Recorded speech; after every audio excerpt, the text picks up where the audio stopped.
Judge Jerry Rosen, we are now 10 years out of the Detroit bankruptcy. You mediated that process. As you look at where Detroit is now compared to where it was back then, how are we doing as a city post-bankruptcy? You know, Nolan, it's very gratifying to see. You remember well where we were on July 18th, 2013 at 4:06 p.m. when the petition was filed. Right. Petition for bankruptcy was filed. Detroit was flat broke. Services weren't being provided. Garbage wasn't being picked up. Snow wasn't being plowed. Detroit's credit rating was at the very bottom it could possibly be. Junk status and falling. The street lights were out. 150,000 blighted homes and properties. I could go on and on. You remember where we are. Look where we are now. I think that in the bankruptcy, we were able to build the foundation and construct the scaffolding for Detroit's recovery. And of course, Mike Duggan has taken it from there, and he's really done a remarkable job in bringing the city back. So we don't normally think of bankruptcy as a positive thing. As I know at the time, I and a lot of others were writing that, and this could be really the end of Detroit, or really put Detroit in a very, very bad place. Why didn't that happen? Why did it turn out so much better than we predicted? You know, with the perspective of 10 years, here's how I feel about it. When I was going through it, trying to get this deal and that deal and put the grand bargain together, it was head down and get to the finish line, because all of us knew that time was Detroit's enemy. If this bankruptcy went on for years of entrenched litigation and warfare, there'd be nothing left of Detroit but dust and legal bills.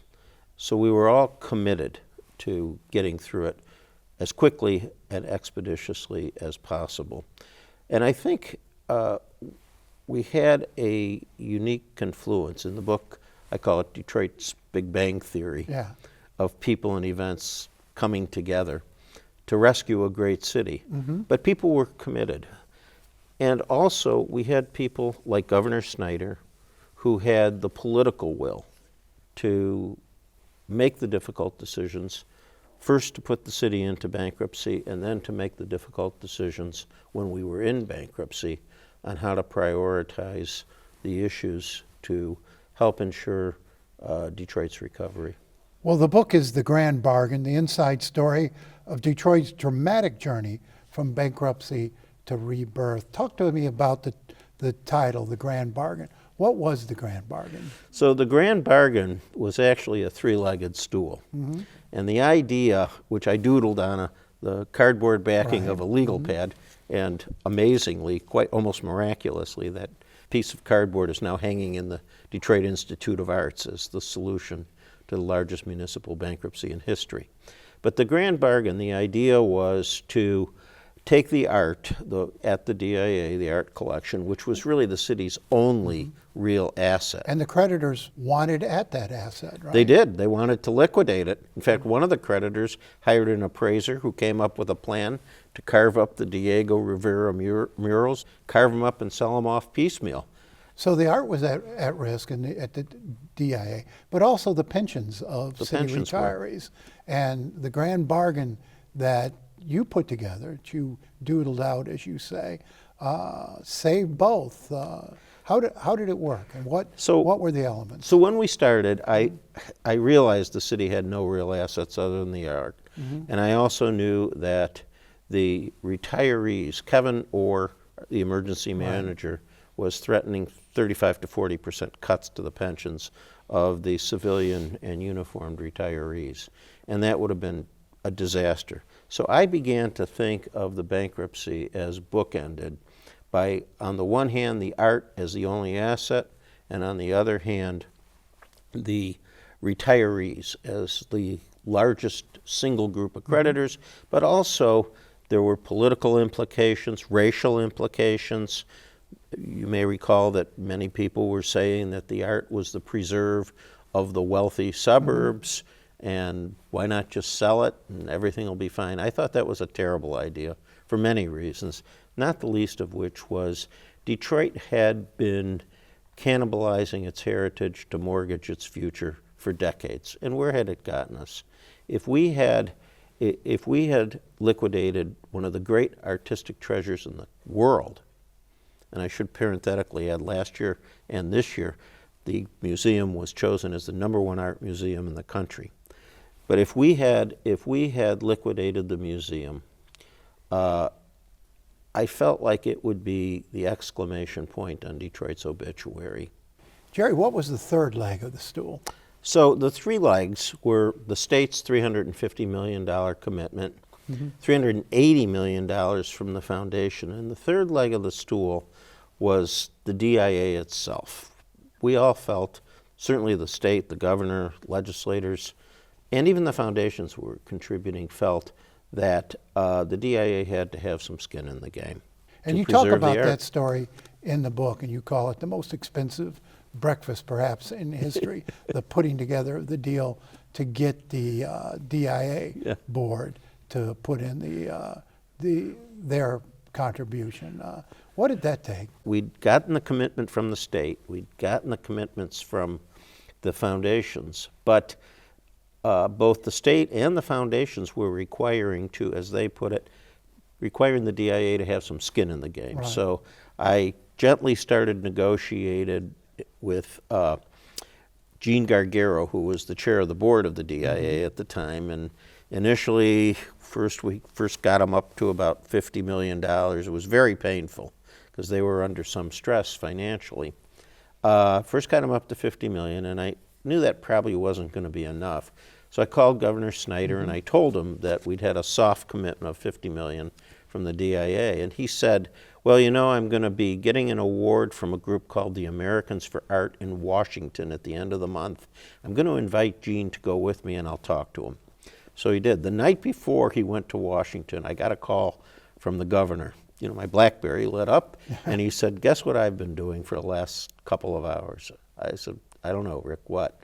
He said, I've got the DIA's audit. Remember, he's a CPA. Yeah. He said, I've got the DIA's audited financials.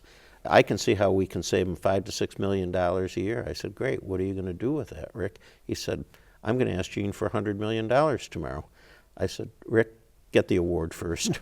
And so they had breakfast, and They had breakfast in the Washington. commitment was made. Now, you have the money coming in from the various sources. You've got the retirees on board for the sacrifice they'd have to make.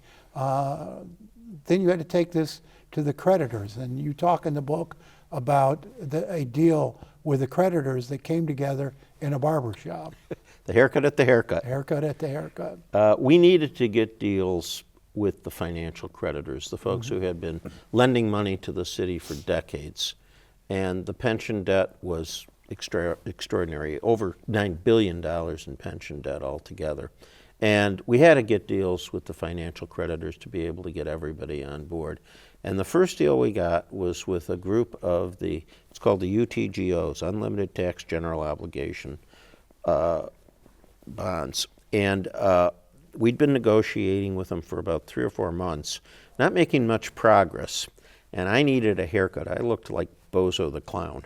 And we were having a session, and I said, I'm going over to get a haircut. And Dave Hyman, the lead lawyer for the city, and Tim Coleman, who was the lead financial guy for the bond folks, said, you know, we need a haircut too.